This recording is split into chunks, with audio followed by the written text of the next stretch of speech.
Hello everyone, welcome to केनी studies. आज है 31 जुलाई। स्टार्ट करते हैं आज के एमसीक्यू क्वेश्चन। आज का फर्स्ट क्वेश्चन है, in which position did India finish at the 54th international physics olympiad 2024। यहाँ पर आपसे पूछा जा रहा है 54th अंतरराष्ट्रीय भौतिकी ओलंपियाड 2024 में भारत किस स्थान पर रहा है। आपके ऑप्शंस हैं फर्स्ट, सेकंड, थर्ड या फिर फोर्थ। यहाँ पर इंटरनेशनल फिजिक्स ओलंपियाड में भारत की रैंकिंग क्या है, ये आपसे पूछा जा रहा है। और इस क्वेश्चन में आपका करेक्ट ऑप्शन हो जाएगा ऑप्शन डी। सो इसमें भारत की रैंक रही है फोर्थ। आप देख सकते हैं, all 5 Indian participants at the 54th International Physics Olympiad 2024 held in Iran from 21st of July to 29 won medals, securing 2 gold and 3 silver medals. So India was placed fourth in the medal tally, sharing the position with Vietnam. इसके साथ ही Ridam Kedia from Chhattisgarh and Ved Lahoti from Madhya Pradesh, ये दोनों ही players gold medal जीते हैं। इसके साथ ही Aakarsh Raj Sahay from Maharashtra, Bhavya Tiwari from Uttar Pradesh and Jaiveer Singh from Rajasthan, इन तीनों लोगों को सिल्वर मेडल प्राप्त हुआ है। तो आप ध्यान रखेंगे, इंटरनेशनल फिजिक्स ओलंपियाड में भारत ने 2 गोल्ड और 3 सिल्वर मेडल जीते हैं। इसके साथ ही भारत की रैंकिंग है फोर्थ। चाइना ने इसमें टॉप स्पॉट हासिल किया है, रशिया सेकेंड प्लेस पर और रोमानिया थर्ड प्लेस पर रहा है। बढ़ते हैं नेक्स्ट क्वेश्चन की ओर। Which Southeast Asian country has recently released a special stamp set that includes a stamp on Lord Ram of Ayodhya? यहाँ पर आपसे पूछा जा रहा है, हाल ही में किस दक्षिण पूर्व एशियाई देश ने एक विशेष डाक टिकट जारी किया है जिसमें अयोध्या के भगवान राम पर एक डाक टिकट शामिल। आपके ऑप्शंस हैं लाओस, कंबोडिया, थाईलैंड या फिर सिंगापुर।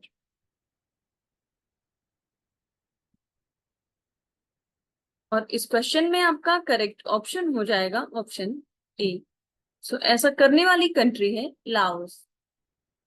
आप यहाँ देख सकते हैं, during his visit to Vientiane Laos from 25th to 27th of July this year, External Affairs Minister S. Jaishankar unveiled the first postage stamp of Ram Lala of Ayodhya, and the event took place during ASEAN-related foreign ministers meeting. S. Jaishankar, alongside Laos Deputy Prime Minister and Foreign Minister Seleumaxi Komasi, released 2 sets of stamps जिसका theme है Celebrating the Shared Cultural Heritage of Laos, PDR and India. So one stamp depicted Ram Lala's ideal from Ayodhya, while the other commemorated Lord Buddha from Luang Prabang, Laos' ancient capital. Although prominently Buddhist, Laos culture is deeply influenced by Hinduism, including the Ramayana, जिसको वहां पे locally कहा जाता है रामायण। बढ़ते हैं next question की ओर।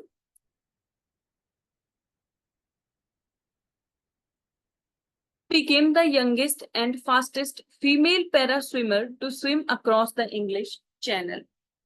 यहाँ पर आपसे पूछा जा रहा है, इंग्लिश चैनल को पार करने वाली सबसे कम उम्र की और सबसे तेज महिला तैराक कौन बनी। आपके ऑप्शंस हैं जिया राय, अदिति वर्मा, नेहा सिंह या अंजलि शर्मा।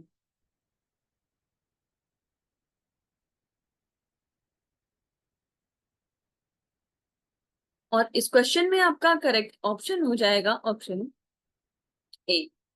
सो जो यंगेस्ट और फास्टेस्ट फीमेल पैरा स्विमर बन गई हैं वो हैं जिया राय।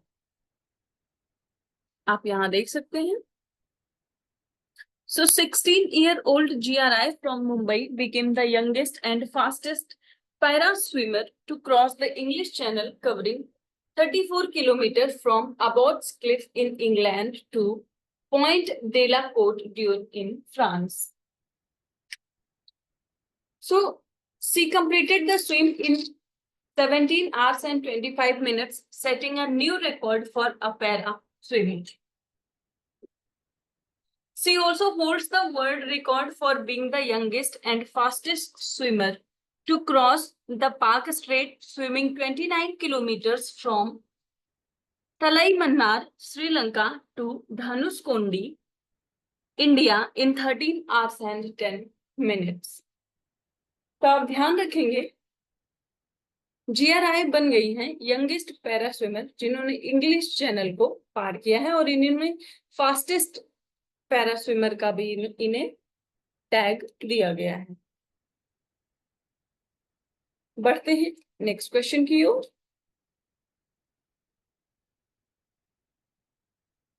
Which country will host the 2025 T20 Asia cup? यहां पर आपसे पूछा जा रहा है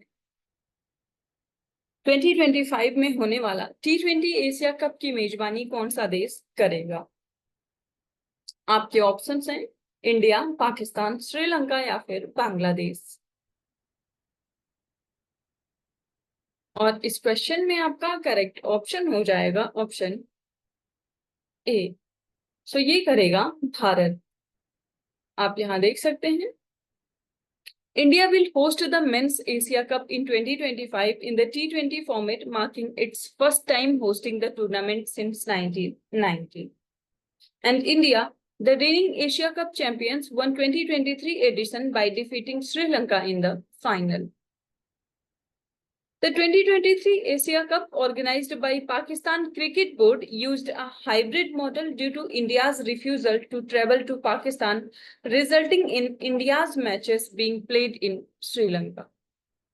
इसके साथ ही Bangladesh will host the 2027 Asia Cup in the ODI format, aligning with the 50 overs World Cup set to be held in South Africa that year. तो आप ध्यान रखेंगे 2025 में होने वाला एशिया कप जो है उसकी मेजबानी करेगा Bharat.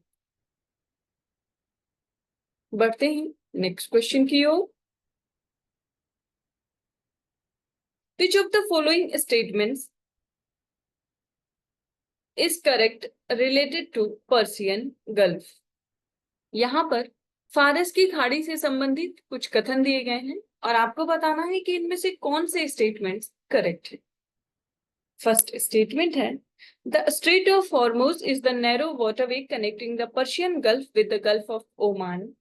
And second, the Persian gulf cooperation council includes all countries bordering the Gulf. और यहां पर आपको करेक्ट स्टेटमेंट बताना है। इस क्वेश्चन में आपका करेक्ट ऑप्शन हो जाएगा option A.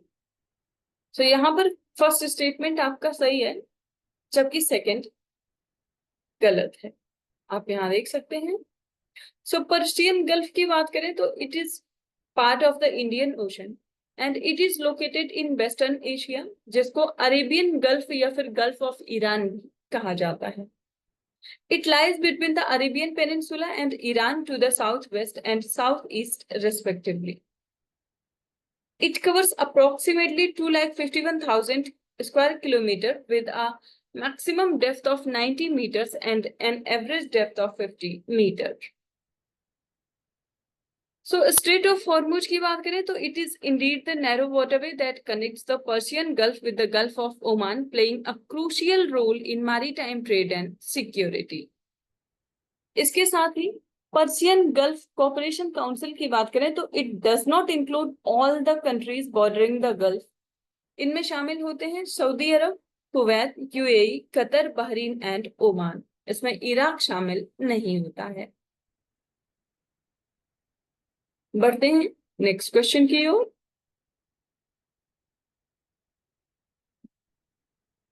Which one of the following statements is incorrect regarding Project Tiger?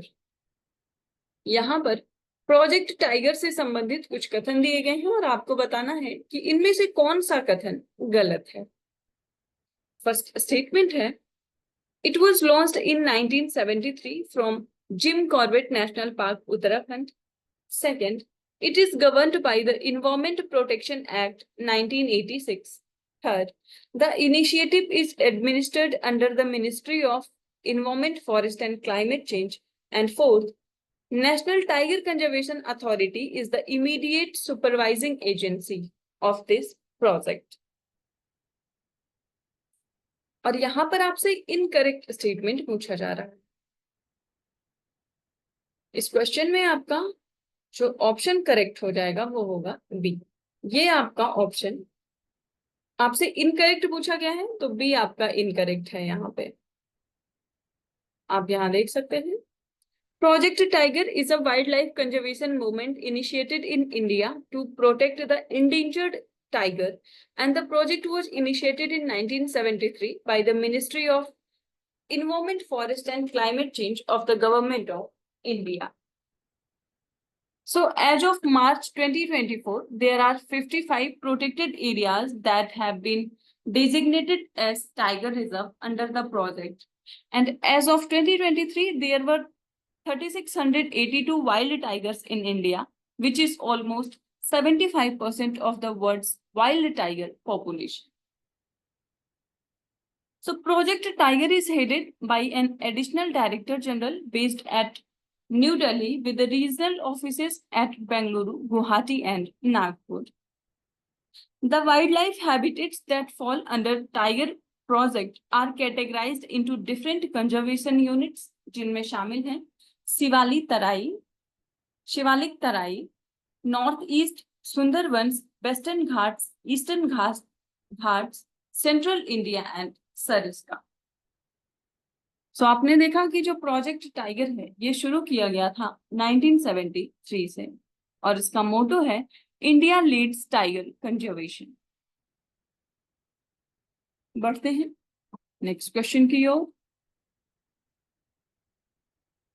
Which organization won the GEEF Global Water Tech Award under the category Water Department of the Year at the Global Water Tech Summit 2024?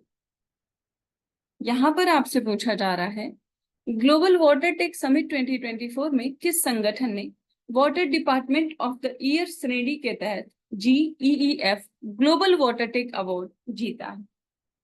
आपके options हैं national water development agency, central water commission, ministry of Jal Shakti या फिर national institute of hydrology. और इस question में आपका correct option हो जाएगा ऑप्शन बी। सो ये अवार्ड जीता है सेंट्रल वाटर कमीशन ने। आप यहां देख सकते हैं, The Central Water Commission won the GEEF Global Water Tech Award under the category Water Department of the Year, and the award was presented at the Global Water Tech Summit 2024 organized by the Global Energy and Environment Foundation in New Delhi. So the award recognizes significant achievement in the water sector, including innovation, technology, conservation, and sustainable development. So Central Water Commission was acknowledged for its role in hydrometeorological data collection, flood forecasting, and water quality monitoring, among other contributions. तो आप ध्यान रखेंगे, global water tech summit 2024 का जो organiser संस्था रही है वो रही है global energy and environment foundation, और इस समिट का आयोजन किया गया है नई दिल्ली में, और इसमें water department of the year के तहत सेंट्रल वाटर कमीशन ने GEEF अवार्ड जीता है। सो आज के करंट अफेयर सेशन में इतना ही। Thank you for watching. Do like, share and subscribe.